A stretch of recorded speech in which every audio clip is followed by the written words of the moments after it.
Hey, it's Tanner with Farm for Profit. Excited to talk about the AgXplore white papers. And I've got Dr. John Murphy here to dive a little bit deeper into this one specifically, where we're focused on GroPak AI and what the University of Florida had to say about the results coming from their trials. Yeah, definitely. So, just a little about GroPak, right? You and I were visiting about it. It's one of my favorite products because let's be honest, it's not a large expense per acre. Corn, you're talking less than $2, but we just continue to see phenomenal results and we see it from start to finish.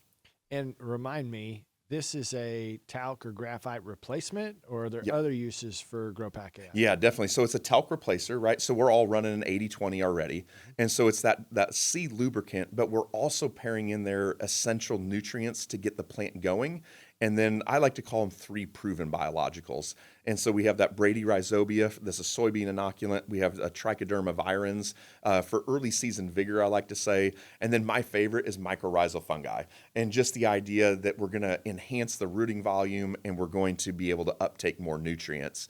But one of the things we just continue to see time and time and time again across all crops is that it gives us better emergence and we see massive yield bumps. Almost scary, to be honest. So, what did the University of Florida see? Yep. So when we did this experiment at University of Florida, the hybrids were kept the same, the fields were kept the same. The only difference was GroPak AI. It was also under pivot. Yep. So even water was, rainfall was maintained the same. Yes, yeah. So it wasn't a stressful environment for it. It was 14.5 bushel, Wow. and we won every single trial. Let's just be honest. How often do you win every That's true. trial? And then often do we average 14 and a half bushel? Yep. And the ROI was massive, right? It was a number you could definitely feel in the pocketbook.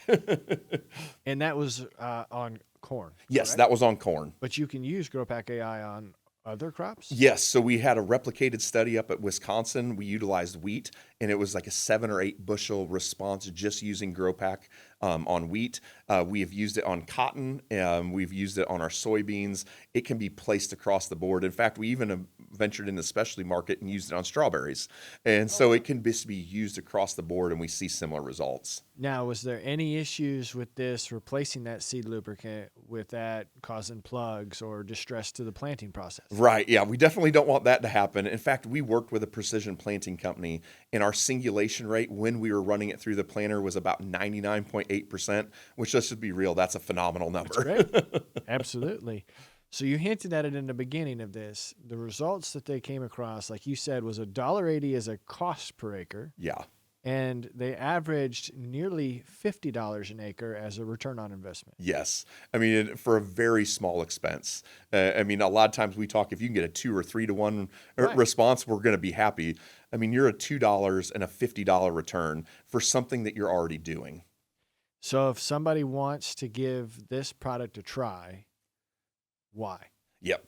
And I think it's just because it's ease of use. I really do. It's not an extra step. You're already going to be putting it in, and the things that are in there are proven to work, right? It's not that we're dumping things in. It's built with a purpose, and it's built to have that season-long impact. Well, it's been fun to dive into these white papers, especially all those that AgXplore has put together. Dr. John Murphy has written all of them so far up to this point. So he's the man, he's the expert, and I'm glad you helped summarize this one today. Well, I appreciate your time, bud.